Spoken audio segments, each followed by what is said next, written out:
What's up, folks? Welcome to this special edition of Sports Guys Talking Wrestling.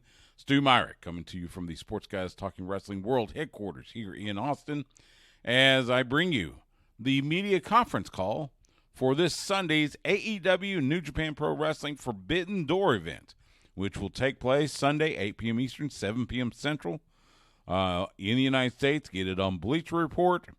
Around the world, Fight TV, The Zone, PPV.com, and other outlets.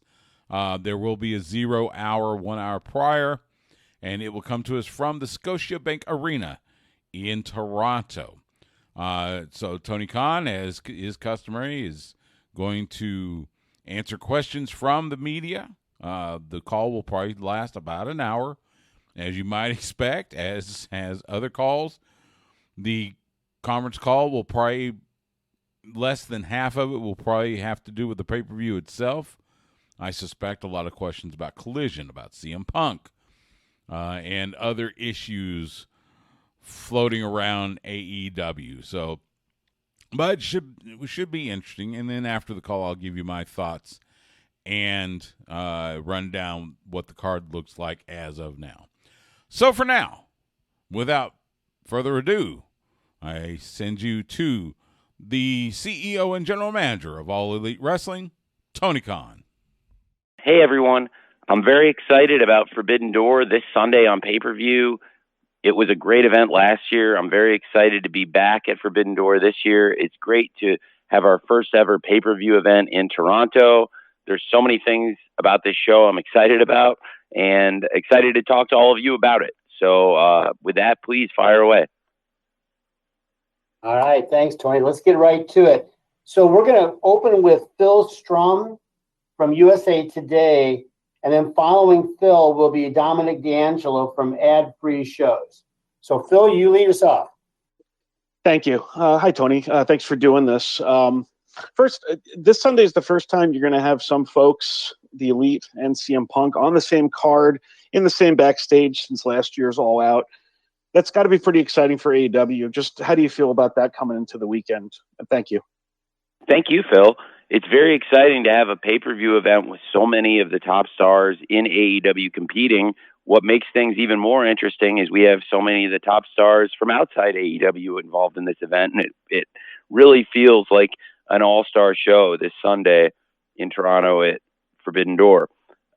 Very excited to have CM Punk back in AEW. The debut episode of Collision was a great success for us, both as a huge live event and as a great television premiere on TNT. I think it bodes really well for Saturday Night Wrestling on TNT.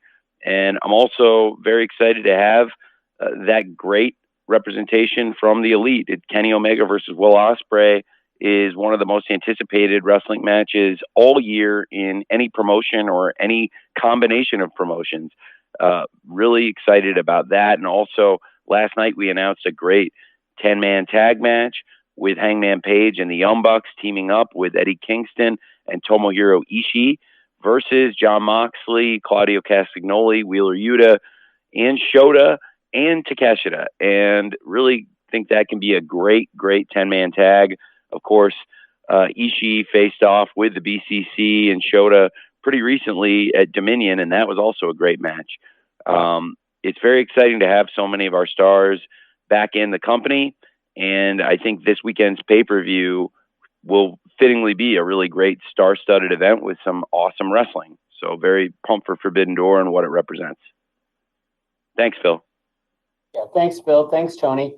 Dominic D'Angelo from Ad Free Shows is next, and Dominic will be followed by Chris Mueller from Bleacher Report. Dominic. Hey, Tony, good to speak with you again, and congratulations on the success of Collision. Looking forward to Forbidden Door this weekend, too. I'll be hosting a watch party along with it, so it'll be fun times. The question I got for you is kind of a follow-up of what Phil said. With CM Punk coming back and everything like that, wanted to get your perspective. Dave Meltzer had some reports regarding the locker room mentality and stuff like that and how that all kind of situated. I wanted to get your own personal perspective of what it's like to have CM Punk back in the locker room and what's the overall locker room mentality and dynamic with him there. Well, I think it's been so far a positive experience these past few shows. It was great to have a successful debut for AEW Collision on Saturday night. And last night being in Chicago, it made a lot of sense to hype Forbidden Door and promote this Saturday's 8-man tag match. We have a huge match coming up with CM Punk, FTR, and Ricky Starks teaming up against Jay White, Juice Robinson, and the Guns, this new Bullet Club Gold.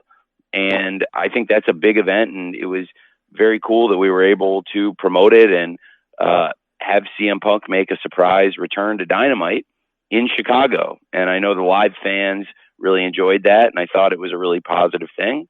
And I think it'll hopefully continue, and fans certainly have got a lot of things to look forward to on Forbidden Door this Sunday. The locker room was a really positive experience at Collision, and then yesterday was a great Dynamite. So I felt like it's been off to a great start, certainly, especially with the really positive numbers we got for the first Collision. Everyone was really excited about that too. Thank you. Thanks, Dominic. Chris Mueller from Bleacher Report is next. Chris will be followed by a write-in question from Chris Walker from DAZN News. Chris? Hey, Doc. Hey, Tony. One thing that I think surprised a couple people about the booking of Forbidden Door was booking Jungle Boy Jack Perry to face Sonata. I was just wondering if you could talk about that and whether, there were any other choices available that you were considering to face Sonata other than Jungle Boy, or was he always the first pick in your mind? He was the first pick in my mind. And when New Japan Pro Wrestling asked me for a top star in AEW, I really believe in Jungle Boy Jack Perry. From the very beginning of the company, he's been somebody we believed in, and every year he's gotten further along and built his connection with the crowd. And I think as a wrestler, he's continued to develop, and I thought it was a great match at Double or Nothing with the Four Pillars fighting for the AEW World Championship. And Jungle Boy is somebody I really believe can continue rising to the top of pro wrestling, and it could be a great champion for any company. So when I was sitting down with New Japan and discussing this event, Jungle Boy was somebody I put forward as one of our top stars who I thought would be a great matchup for Sonata. And if he wins, he would be a great champion for New Japan. So I'm really excited about it. And I believe Jungle Boy continues to push and push, and he's one of our top stars. And that's why I thought he would be a great matchup for Sonata. And I think it'll be a great match this Sunday at Forbidden Door. Thanks, Chris. Tony, I've got a write-in here from Chris Walker from DAZN News. And after you answer that, Bill Pritchard from WrestleZone will be next. Great. So Chris Walker asks, out of all the matches that you've booked and watched as a fan, where does Okada versus Dragon rank? It would rank near the top for sure. There have been a few matches that had taken place before, particularly in Japan, that I was really excited to be able to bring to America. Certainly Omega versus Ospreay is a great example of that. A match that was an amazing bout at the Tokyo Dome, and we're very excited to have the rematch here at AEW New Japan Forbidden Door. I'm thrilled to be a part of that on Sunday. The initial Double or Nothing had a main event of Chris Jericho versus Kenny Omega, and that was also a rematch from the Tokyo Dome, where it was a dream match and something I wanted to see, but it was also then after they wrestled in Japan, something I wanted to bring to America and that I believed would do very strong business. And in the case of Bryan Danielson versus Kazuchika Okada, I just believe Danielson versus Okada is one of those wrestling dream matches that goes back many years. It's never happened before. And in recent weeks, we've really tried to build anticipation for it. Since that video played at Dominion with Danielson laying out the challenge, and since Okada has responded and accepted the challenge, in recent weeks on AEW TV, we've promoted the match, built it up. Danielson has had strong words. And last night on AEW Dynamite in Chicago, Okada returned to AEW. And it was great to see him back in the ring here. It was great to have Okada back in Chicago, where he wrestled with us last year. And he cleaned house. This year he successfully nailed that Rainmaker on Yuta, and it certainly is one of the most anticipated matches for me personally in my lifetime. And I believe for a lot of fans, that match this Sunday, Okada versus Danielson, is one of the true dream matches in wrestling. And I believe it ranks certainly near the top for me in the most anticipated matches of my career and of my lifetime as a wrestling fan. So I'm very, very excited for that match on Sunday. Thank you very much. Thanks, Chris. Bill Pritchard from WrestleZone, you are up next. Sean Ross Sapp from Fightful will follow. Bill. Hey, Tony, how are you? Yeah, I'm very well. Thanks, man. How are you? Good. The Owen Hart tournament brackets were finally announced last night in full. It seemed like everybody, it was well received, but one complaint that I noticed was there's no Canadians or a lack of Canadians in both brackets. And I just wanted to see if you had any thoughts on that specifically, or if you could talk about what went into putting the men's and women's brackets together for this year. Well, I wanted to give the strongest field possible, and I felt like we put together a really, really strong field with some of the top stars in AEW and some great names. And this is something we're going to be doing year after year, the Owen Hart tournament, and tried to pick the best 8 wrestlers that we could on each side that were available on all the dates, and to create the most compelling matchups for TV and pay-per-view. And I really, as you said, I think the bracket was well received and people are really excited about the matchups.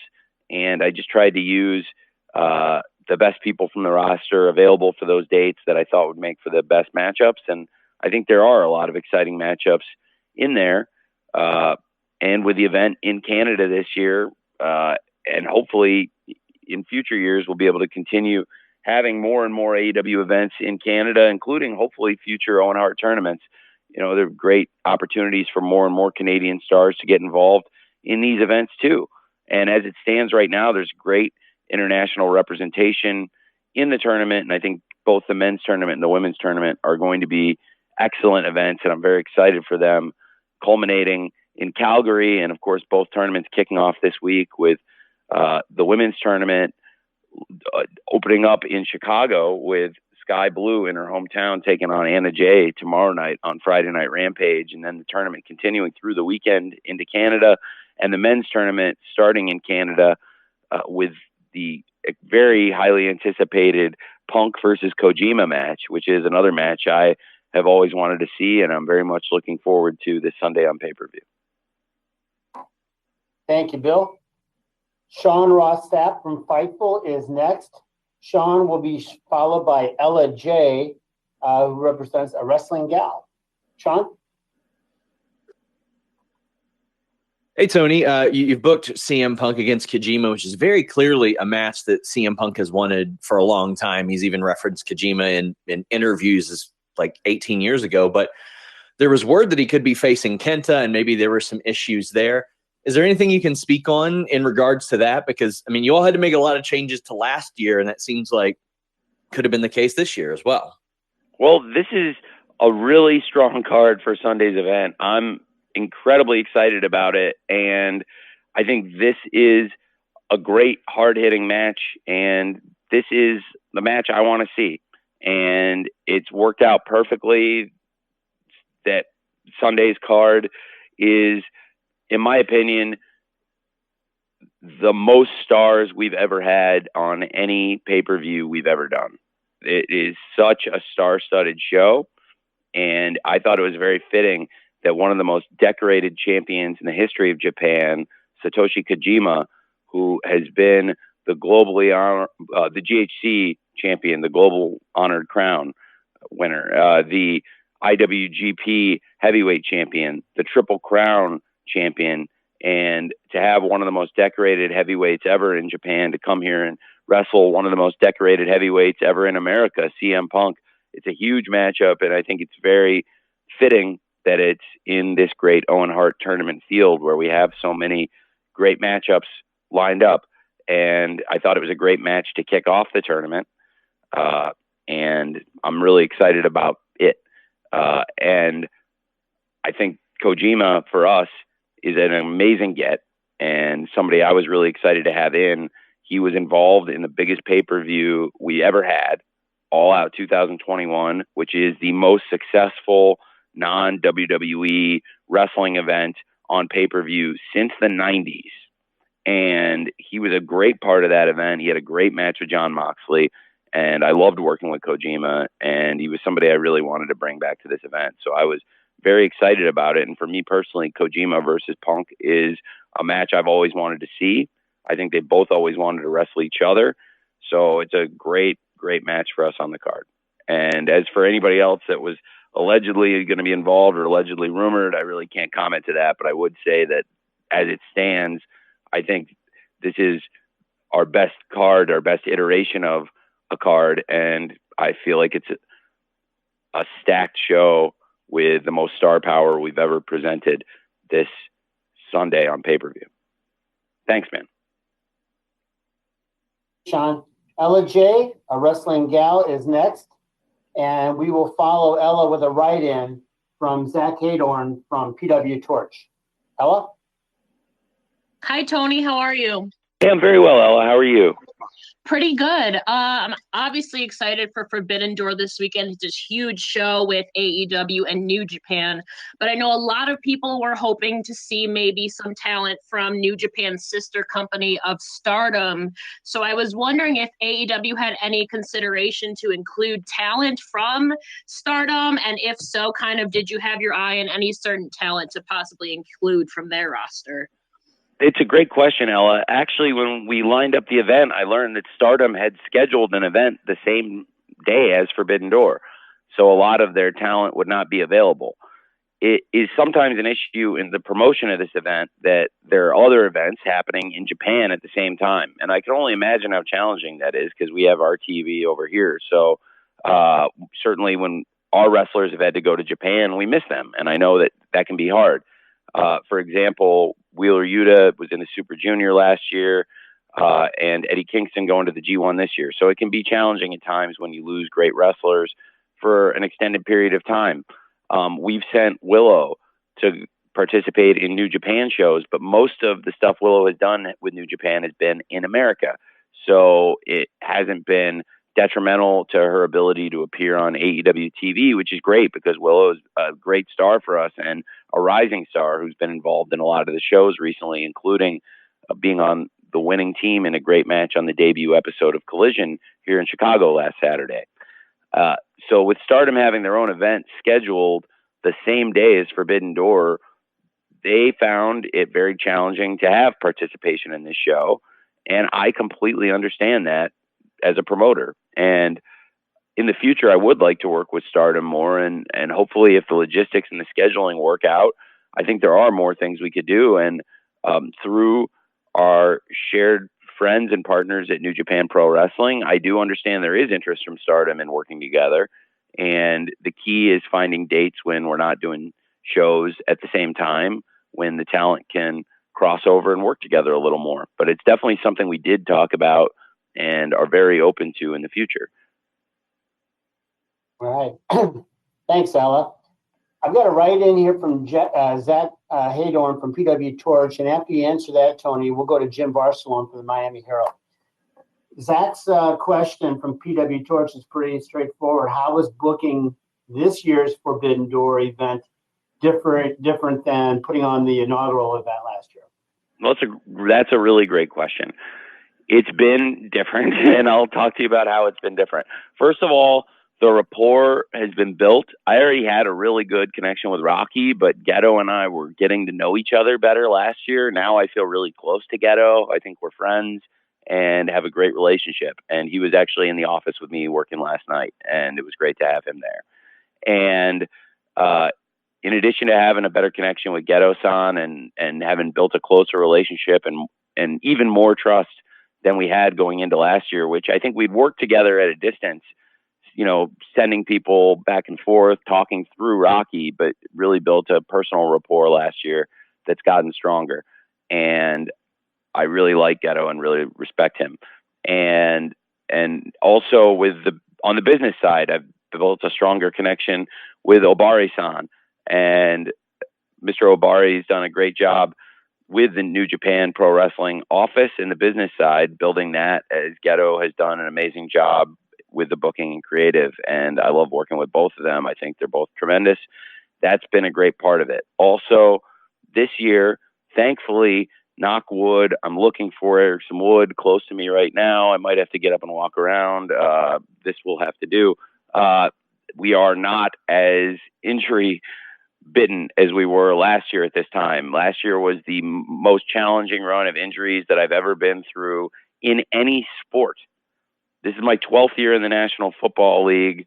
I've spent 7 years as the director of football at Fulham Football Club, and now we've been going through AEW over 4 years on pay-per-view and done hundreds of events.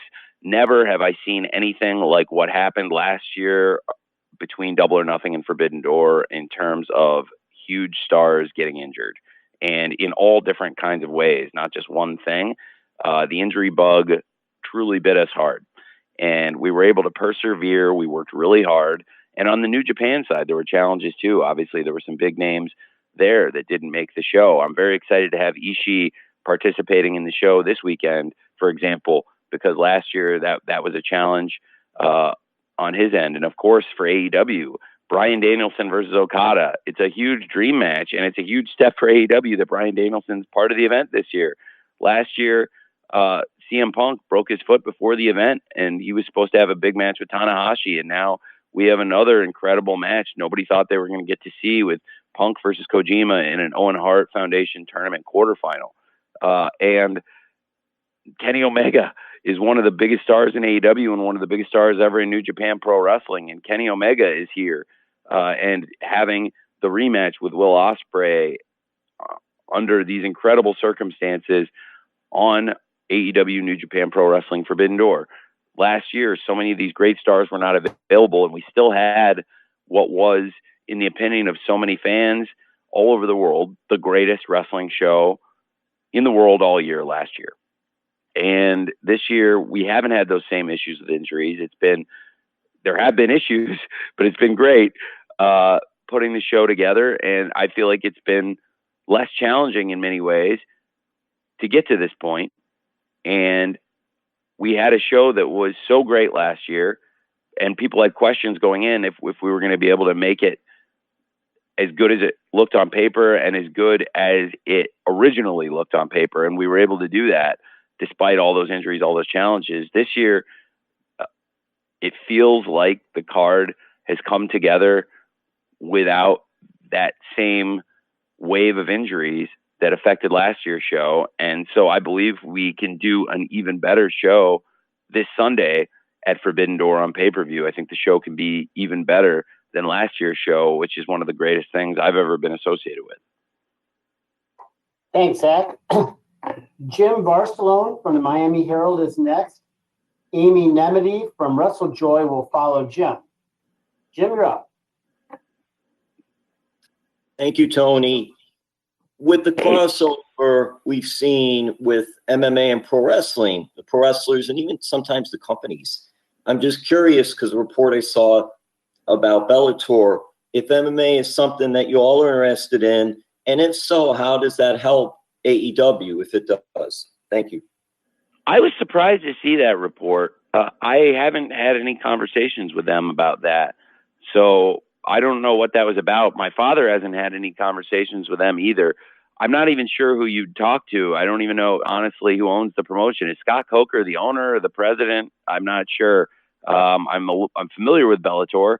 I'm familiar with MMA and have never worked professionally in the space other than having some stars from UFC appear at times in AEW. But I saw that report, and yeah, there's really nothing to that. I'm not sure where that rumor got started, but obviously it's an interesting time in the MMA business, just as it's a very interesting time in the pro wrestling business with a lot of things happening. And with the success of AEW and our international expansion, big things like this sold out Forbidden Door show and all of the international interest around it, and the anticipation for AEW All In, with over 65,000 tickets sold, setting all sorts of attendance and revenue records.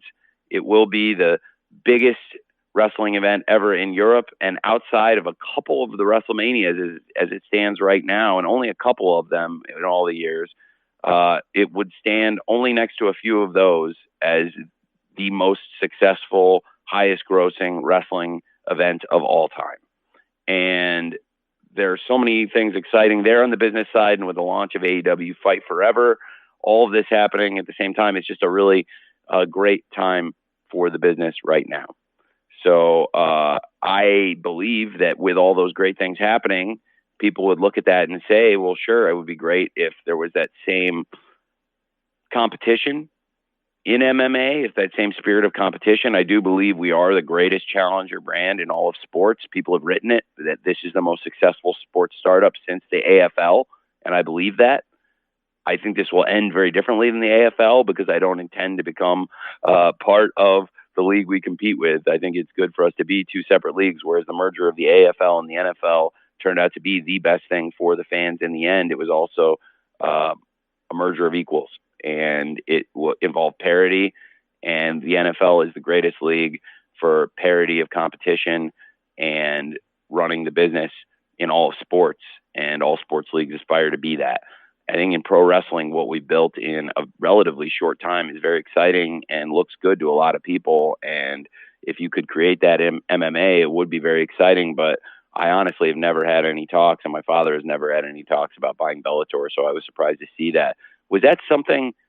I was at the show. I was backstage yesterday. Somebody sent me that. Was that something Ariel Helwani reported? I'm asking. I don't know. I know. I was muted. Yes, that was correct. You're correct. Okay. Well, it would not be the first inaccurate thing Ariel Helwani has reported. That is completely inaccurate, but that's Ariel Helwani for you. Thanks. Thank you. Thank you, Jim. Amy Nemedy from WrestleJoy is up. Amy will be followed by Stephanie Chase from Digital Spy. Amy. Hi, Tony. Congratulations on what is a very exciting card for Forbidden Door. Thank you. With so many people on this card, you've talked about all of the star power that you have. I really want to focus on the BCC versus the Young Bucks, Hangman Page, Ishii, and Eddie Kingston. With the BCC, we have Moxley, Claudio, Wheeler Yuta, Takeshita, and the evil Don Callis, and Shota Umino. You have a very compelling story with the Elite and BCC, but in this match, you also have a mix of people with very different goals. Eddie Kingston and Jon Moxley both faced the Young Bucks at Double or Nothing 21, and Ishii has never fought with them in New Japan, only against them as a part of the faction Chaos. Can you talk about bringing this match together with people from different backgrounds who may not even get along necessarily, but have the same goal in taking down the BCC, or in Kingston's case, just Claudio? Thank you. Well, thank you very much. I think it's a very exciting match. There are some really fascinating dynamics at play. Wheeler Yuta brought up a pretty good point today. I guess he's officially out of Chaos now, for sure. And I think he has been for a while, as we've seen, but that amused me. Well, I think there are a lot of fascinating dynamics at work here. Certainly, with Tomohiro Ishii and his involvement, he's got such an amazing history with some of his own teammates here. Like you said, he's fought against the Elite. He's fought against the Bullet Club at times, and certainly he's fought against Eddie Kingston. And we've also seen Ishii have great matches against the BCC. They had a great six-man match at Dominion, and one of the best matches I've seen in recent years was Ishii versus Moxley in the G1 in 2019. And I think there are so many fascinating dynamics here. Certainly the dynamic between Eddie Kingston and Jon Moxley is a major emotional hook to this match. And I thought Jon Moxley and what he said and his behavior and his demeanor added a lot to the show yesterday. And it was a great great ending to the show, I thought, to have several of the matches intersect and then have Eddie Kingston and Jon Moxley have that interaction in the ring and build some anticipation for Sunday. Certainly, I think that got people more interested in what's going to happen there. And when Eddie said he had a partner, he meant it. He brought one of the top wrestlers in the world out in Ishii-san. And I think that's going to be an amazing 10-man tag match, following up on some great matches these people have had with each other. There's an amazing Anarchy in the Arena. They're great 6-man tag at Dominion. And now something to make it very different to see Jon Moxley and Eddie Kingston, these two longtime best friends, standing on the opposite sides of the ring, makes it really, really interesting. And I know that it's going to be a great match on Sunday at Forbidden Door. And it's something now I personally really want to see too. So I'm very excited about it. And I thought with Ishii coming in, with Mox and Eddie on opposite sides, with Eddie hating Claudio so much, with Yuta's history, with Ishii, being Chaos guys, and with so many other things happening in this match. It's just really fascinating. And certainly the Elite and the BCC coming out of Anarchy in the Arena, that amazing classic they had at Double or Nothing. There's a lot of hate, a lot of furor between those factions, those teams. And now I think even more interest in this match with Eddie Kingston and Ishii being involved, as well as Shota stepping in with his mentor, Jon Moxley. And great to have Takeshita involved in this match too, after he really betrayed the mentorship he got from the Elite. So I think there's a lot of interesting dynamics, and hopefully it'll be a great match on Sunday at Forbidden Door. Thank you. Thank you very much, Amy. Stephanie Chase from Digital Spy is next, and I'm going to follow Stephanie with a write-in question from Will Gray from Botch Spots and Chair Shots. Stephanie. Hi, Tony. How are you? Hey, I'm very well. How are you? I'm great, thanks.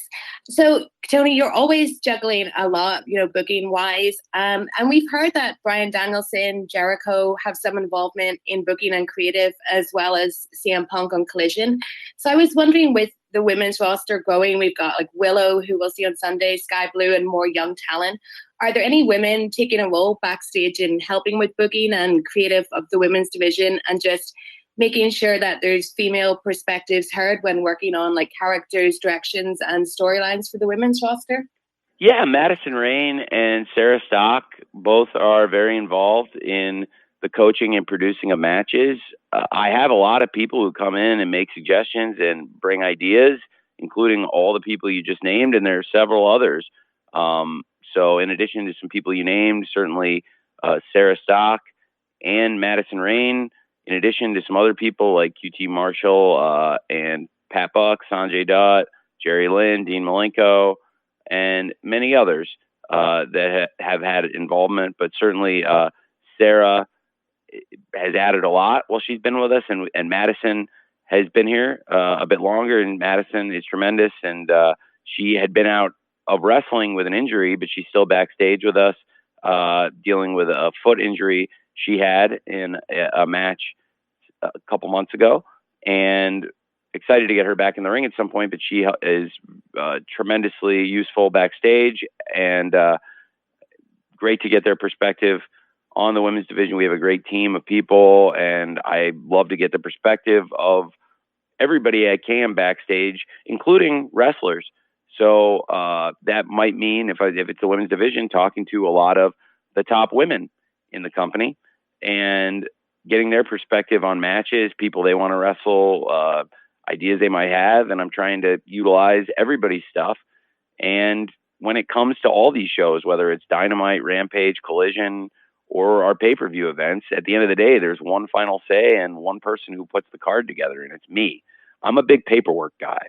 And so by being a big paperwork and organization guy, I find myself in the middle of everything. So I'm not just like a big picture guy. I also do all the paperwork and put all the shows together.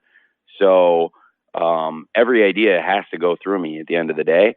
So a lot of the top women in the company, wrestlers, are also very creative people. So I love getting ideas from people like Ruby Soho, Tony Storm, Britt Baker, Jamie Hayter, a number of others. Jade has had great ideas at times, and great to have Chris Statlander back in the company. I love working with the wrestlers personally, hands-on, and then also we have great coaches, men and women, that will talk to them, get their ideas, and we try to organize things, and then I put everything into one format to get us all on the same page, literally. Thanks. Thank you, Stephanie. So, Tony, I've got a write-in question here from Will Gray from Botch Spots and Chair Shots. And after you answer Will, Dave Meltzer from the Wrestling Observer will follow. Will's question is, with successful relationships in the past and the success of Forbidden Door, are there plans to open that door to other companies outside of New Japan Pro Wrestling in the near future? Well, it's a great. So let me make sure I got. Can you read that right in one more time, Jim, just to make sure I didn't misunderstand? Sorry. Yeah, no worries. With the successful relationships that you've had in the past and the success of Forbidden Door, are there plans, given all that, to open that door a little bit wider, possibly to other companies outside of New Japan Pro Wrestling in the near future? It's a great question. I think the relationship we have with New Japan is very strong, pun intended, and it's something we're going to continue. We have other strong relationships with other wrestling promotions, but nothing quite like what we do with New Japan Pro Wrestling and the depth of it. And I think there's a lot of common ground we share, and it's become a great relationship. And it wasn't a great relationship to start, and I think that's part of what makes it so cool that it's become so strong. For the wrestling fans, I think it would be great if we get involved and work with more promotions. Something I would love to do is get more involved in Lucha Libre. I don't think it's any secret I love Lucha, and I love bringing in the top luchadors. I had a really funny conversation the other night. Where were we? Was that in might have been after the San Diego show. And I was talking to a lot of the lucha stars and a lot of the best luchadors in the world, honestly. And we were all just sitting around talking after a show. And I don't think they knew how much I loved lucha. And we started talking, and then I started talking about old CMLL and how coming out of college, especially after WCW and ECW closed, I really found myself watching a lot of the CMLL TV at the time. And I thought it was a great run of wrestling. It's funny. I mean, the Jungle Boy theme was at one point, the song is called Tarzan Boy. Well, there was a wrestler, Tarzan Boy, who teamed with Ultimo Guerrero and Rey Bucanero, and that was a pretty similar entrance, I'll have to admit.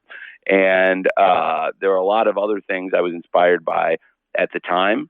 It's kind of cool. Mystico is back in CMLL now. I thought Mystico was great at the time. And, Shocker and Dr. Wagner, so many great things. I was a really, really big fan, though, of Rey Bucanero and Ultimo Guerrero in particular. And I love talking to the luchadors about the current lucha and the old lucha. I think we have some of the best luchadors in the world in AEW now, but more of the luchadors in AEW now are from AAA. And I really like Conan. And we don't always agree on everything wrestling-wise, but as a person, Carlos is a really good guy, and I like him. And I like working with a lot of the luchadors that he has promoted, and some of them are people he's discovered. And we've had a great group of people that have come through here. And I think a lot of our American and international wrestlers from outside of Mexico also are great at working that style. So I do love working with Lucha Libre also. But one thing that's challenging is there's two major promotions, and we sit in a pretty interesting place where New Japan is partners with CMLL, but I work pretty closely at times with AAA and bring in a lot of those wrestlers.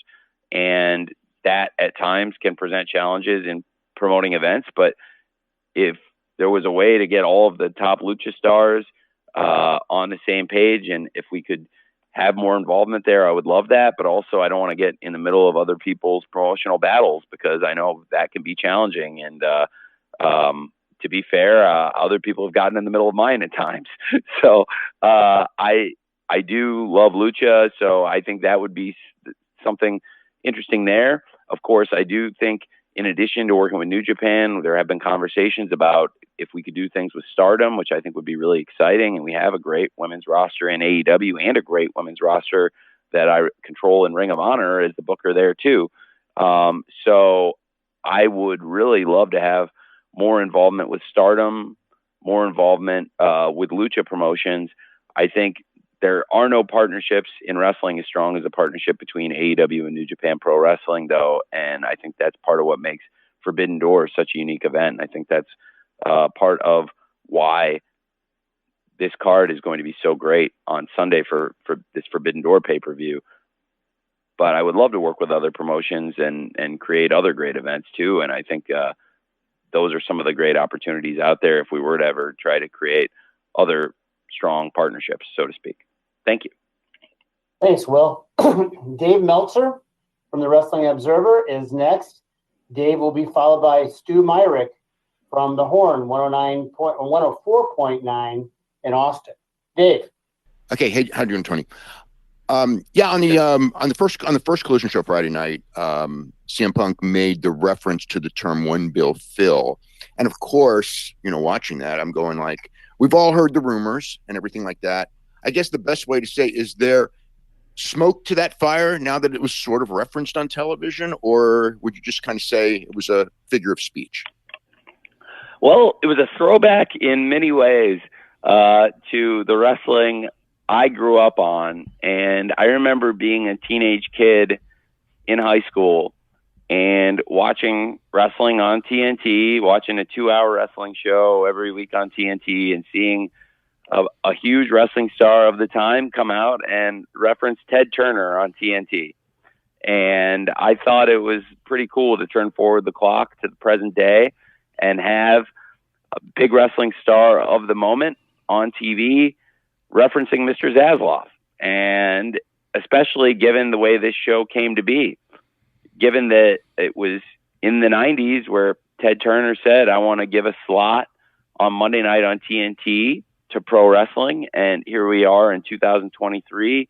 And Mr. Zasloff, he runs the Turner Networks, and also he runs a large percentage of entertainment. And he's the boss of Warner Brothers Discovery, movie studios, TV channels, and so many things. And it's amazing to see how far that Turner empire has come and what it's become from what we as wrestling fans knew as the empire of TBS, TNT, TCM, CNN, and those great channels.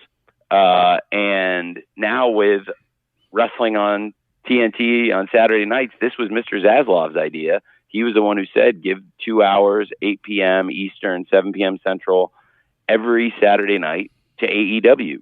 And we created Collision. And it was, I thought, very fitting to see Phil give a shout out to Mr. Zasloff. And it's no secret that AEW, we're trying to grow our revenues, chasing that media bag. So I thought that was very cool and a nice nod to the growing business that is AEW, where we're doing now multi-million-dollar live gates, sell out international shows, and got a video game launching, and we've already got 9-figure revenues, and we're growing and growing and pushing to hit that magic number that Phil referenced. So I think it was very cool and a nice nod to what a hot time it is in the wrestling business and how exciting it is for pro wrestling in the media space right now, because it feels like there's a lot of pro wrestling on TV. And for a fan, especially, well, for all fans, I was about to say one specific age group of fans, but I'm not going to do that. Instead, I'll take it across all age groups, because I think it's whether you were there 20 something years ago and had all this wrestling on TV and knew what it was like to have wrestling almost every night on TV and be able to find it whenever you wanted, because it wasn't like that for a long time for a lot of us. And it feels like it is again now, where there's a lot of wrestling on TV, and that's because of the fans, because fans are supporting it and making wrestling good business again for the TV networks. So I thought it was very cool as we premiere a new show to reference that and what's happening in the world of media.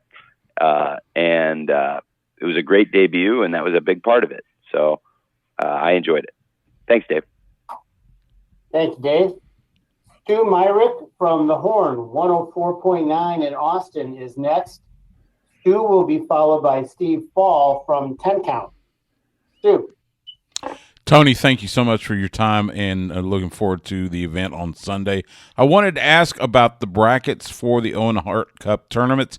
Very stacked brackets. Of course, I'll be rooting for a competitor that I get to work with quite a bit here in the Austin area in the natural, Dustin Rhodes. One omission, though, in the men's tournament particularly, Adam Cole, who won the tournament last year.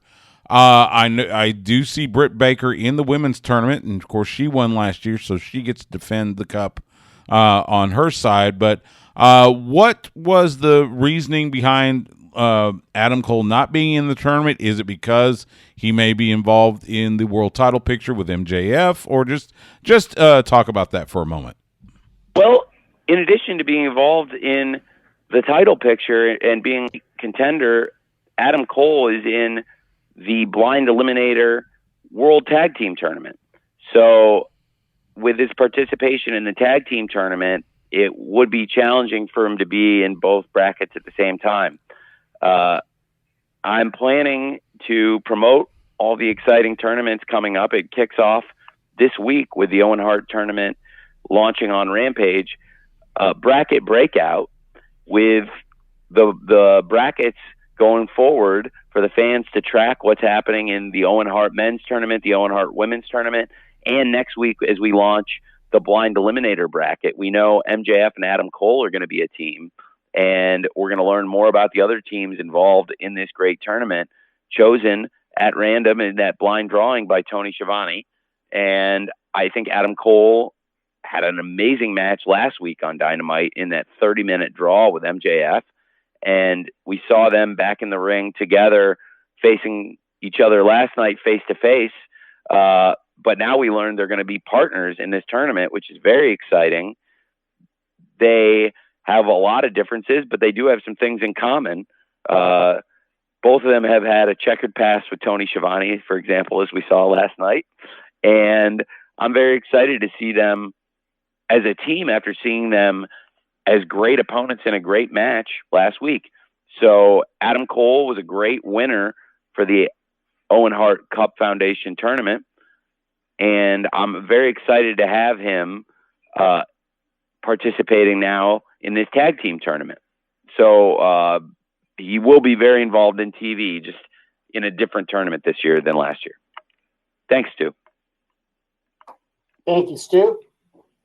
Steve Fall from 10 Count. You are next. Steve will be followed by David Bixenspan from Babyface versus Heel. Steve. Hey, Tony, very excited about the show this weekend. I'll be there live enjoying the event. But Darby Allin, Sting, a tag team partner. And of course, once a to-be-determined announcement is there, everyone online starts throwing out names. I've asked you before about this, but I'll ask again. Have you spoken to Goldberg about coming into AEW, being involved, maybe not even Forbidden Door, just being involved with AEW? I have had nice conversations with Bill about being involved with AEW at times. It's a good thought. I don't know if it would be the perfect fit for who Sting and Darby are going to bring to Collision this weekend, but I also want to leave all the doors open for them and their partner for Forbidden Door. But I think it would ideally be somebody that would step in and be a good fit for the Forbidden Door show. I think Bill Goldberg is a legend in pro wrestling. He's one of the biggest names in the sport, and certainly have had nice conversations with him at times. And as for who Sting and Darby bring in this weekend, there certainly have been a lot of guesses. I think a lot of them have been more in line with New Japan Pro Wrestling's biggest names. But Bill Goldberg has gone over and competed in Japan too. So It's a fair question. And you have asked me that before, as you noted. But at this time, my answer would be the same as it was last time. Yeah, I've had nice talks with Bill at times about doing things with AEW, and that's probably all I could say. Thank you, Steve.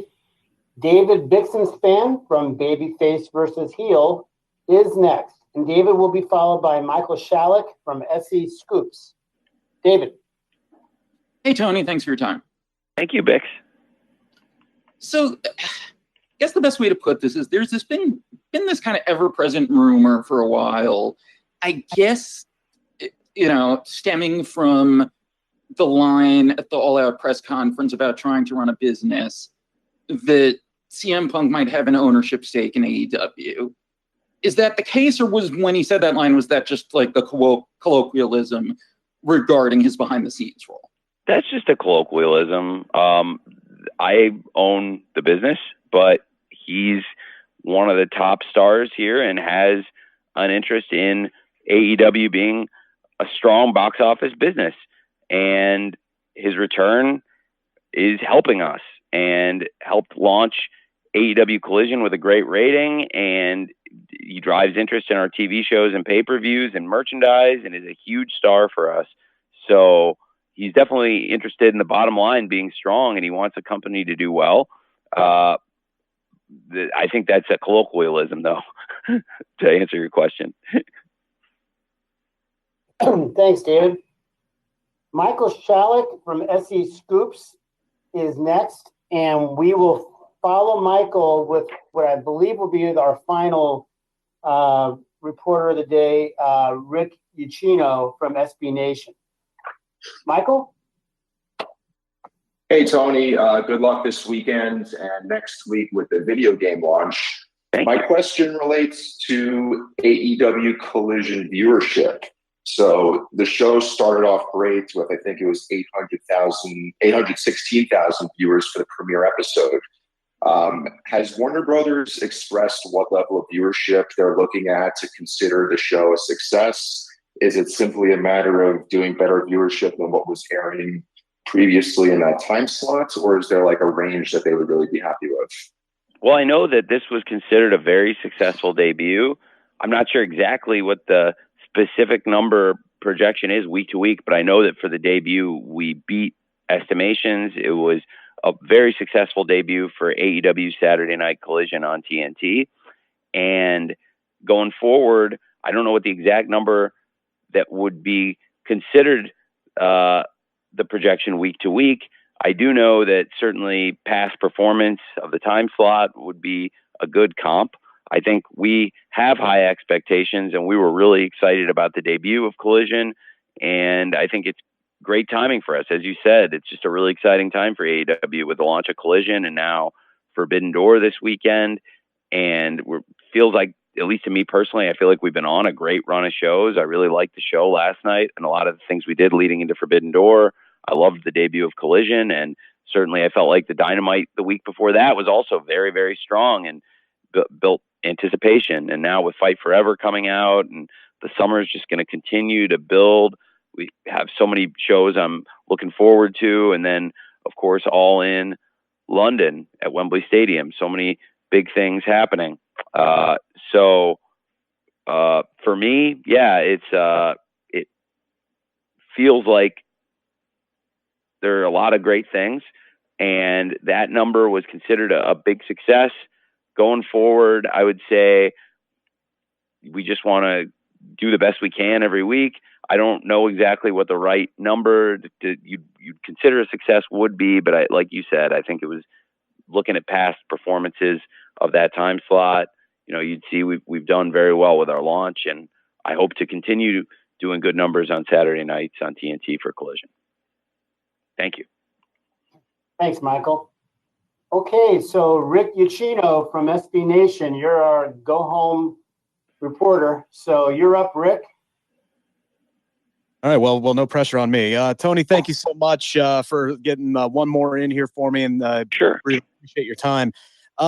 obviously there's been a couple of big returns in the last few weeks. First, Chris Statlander, shocking the world, defeating Jay Cargill. And now CM Punk has come back, both coming back from major injuries, and both of them really kind of just diving into the deep end. Chris had 5 matches within her first 8 days. CM Punk is going to have 3 matches and hit every major show within his first 8 days. When it comes to handling a workload for talent when they come back from a major injury, and for these stars, their second ones with the company, do you have a set philosophy on that, or do you kind of take it on a talent by talent basis of how much work they can handle out of the gate? Okay, can you out of the okay? That's a great question. I think I got the gist of what you were asking there. So it's a very good question. It certainly depends on the wrestler and the injury, I think, as to the amount of work you want to have them doing coming off a major injury and how quickly you rush them into multiple matches. I thought for both CM Punk and Chris Statlander, they're both great stars in AEW, and both of them had very different injuries, but they were both very serious injuries that kept them out for a long time.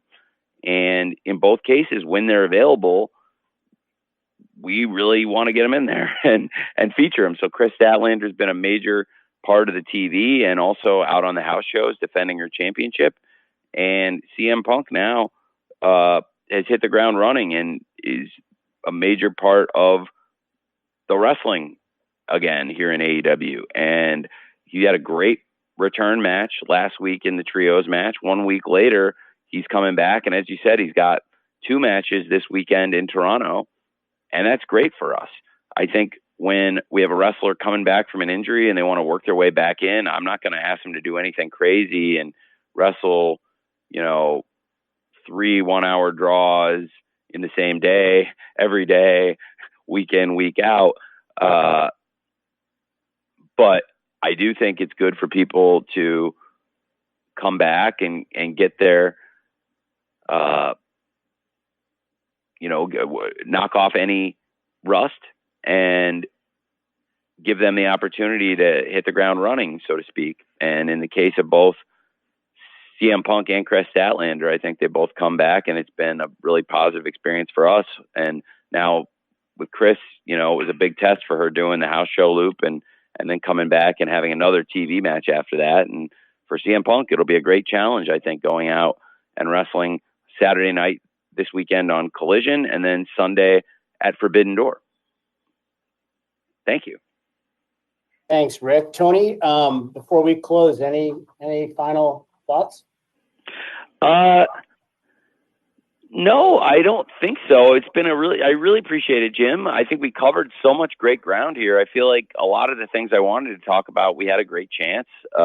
It feels like there's a lot of anticipation for this weekend. I'm very excited for it myself. I think it's going to be a great Rampage with some of the great stars from New Japan Pro Wrestling and kicking off the Owen Hart Cup Foundation tournament.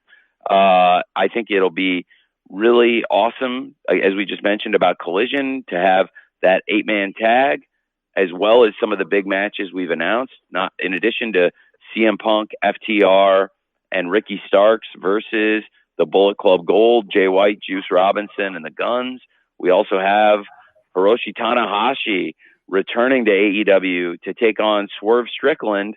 And I know Swerve wants to get in the ring with Tanahashi, wants to prove he's the one who should be earning that world championship opportunity. And Swerve's one of our top stars. Tanahashi's one of New Japan's top stars. I think that's a great matchup for free on TV on Saturday night on TNT.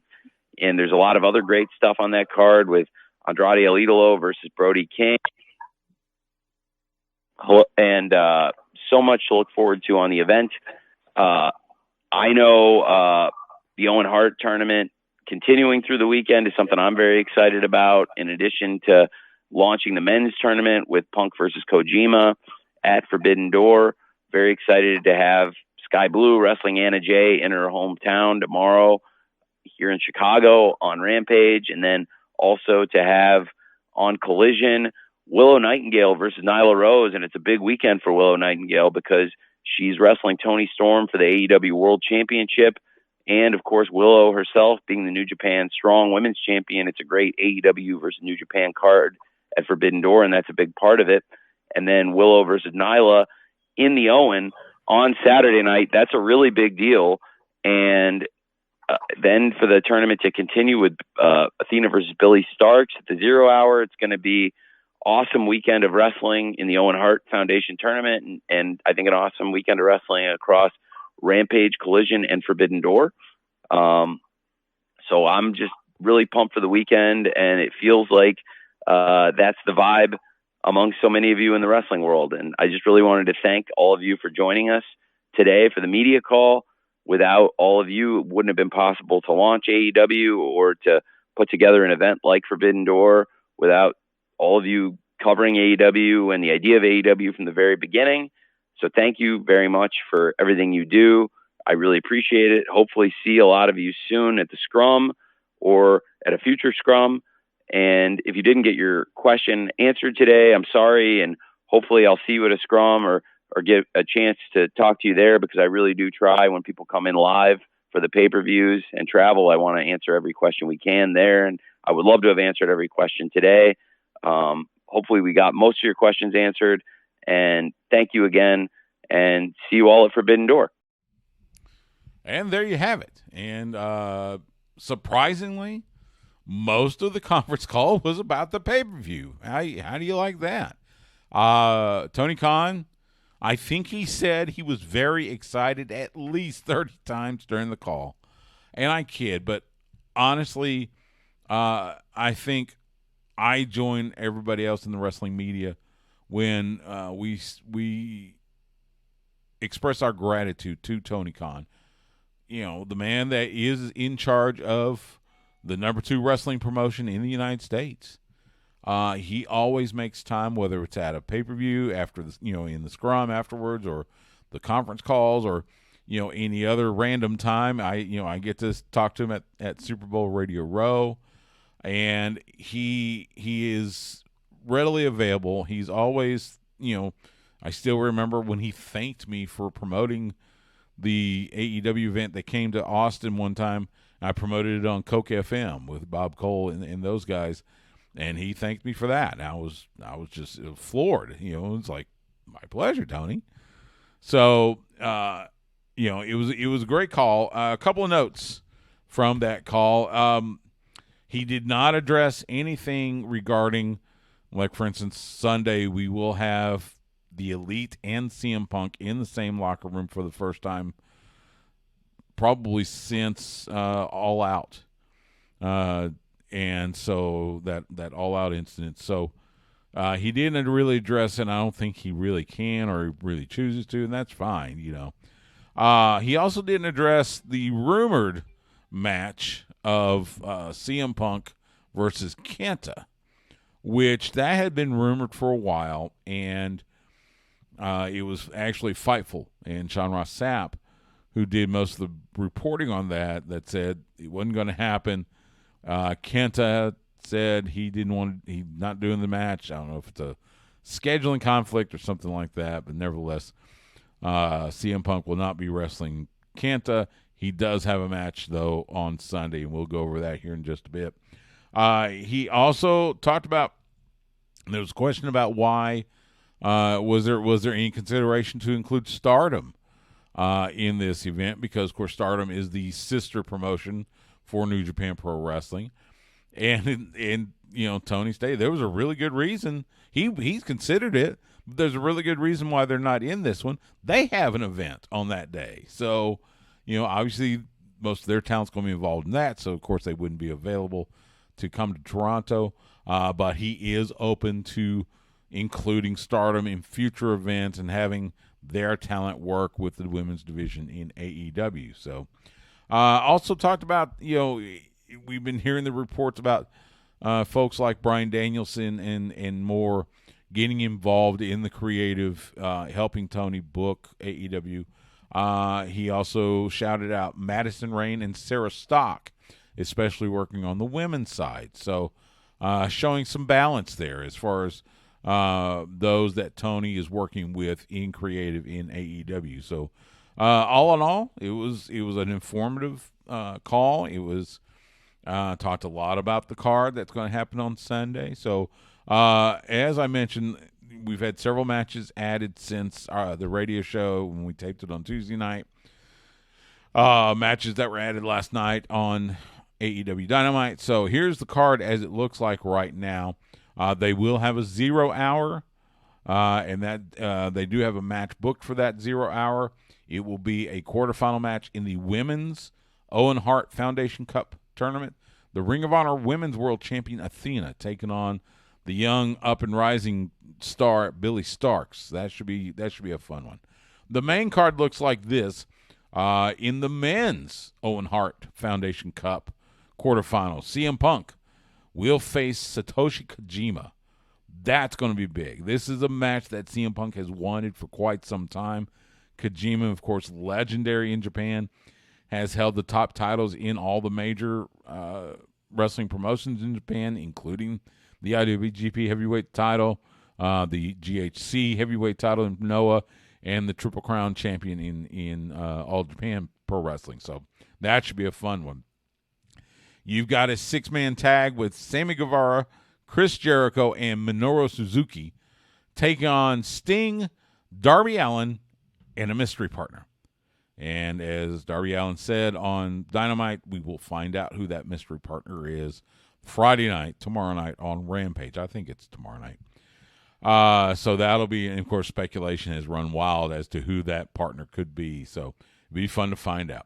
In a 10-man tag, you got the Blackpool Combat Club, Jon Moxley, Wheeler Yuta, the Ring of Honor World Champion Claudio Castagnoli, alongside Konosuke Takeshita and Shota Umino, taking on the Elite Hangman Adam Page, Matt and Nick Jackson, the Young Bucks, alongside Eddie Kingston, who I guess it's a matter of, the enemy, my enemy, at least is my ally, and their partner, 1/3 of the never openweight 6-man tag team champions, Tomohiro Ishii, the Stone Pitbull. So that will be a fun match. In a fatal 4-way for the AEW International Championship, Orange Cassidy will defend that title against the Ring of Honor Pure Champion, Katsuyori Shibata, the NJPW World TV Champion, Zack Sabre Jr., and Daniel Garcia, a former Ring of Honor Pure Champion. That should be action-packed. Tony Storm will defend the AEW Women's World Championship against the current New Japan Strong Women's Champion, Willow Nightingale. And, oh, by the way, Willow Nightingale is in the Owen Hart Cup tournament. She's got a quarterfinal match. I believe it's Saturday night on Collision against Nyla Rose. So that should be a fun one. Willow's going to have a busy weekend, to say the least. The match that, at least on Dynamite, they were calling it the main event, the American Dragon, Bryan Danielson, taking on none other than the Rainmaker, Kazuchika Okada, multiple-time IWGP Heavyweight Champion. That should be a classic. Kenny Omega will defend the IWGP United States Heavyweight Championship against Will Ospreay, a man that has held that title before. Sonata will defend the IWGP World Heavyweight Championship against Jungle Boy Jack Perry. Could Jack Perry become a world champion? We'll see.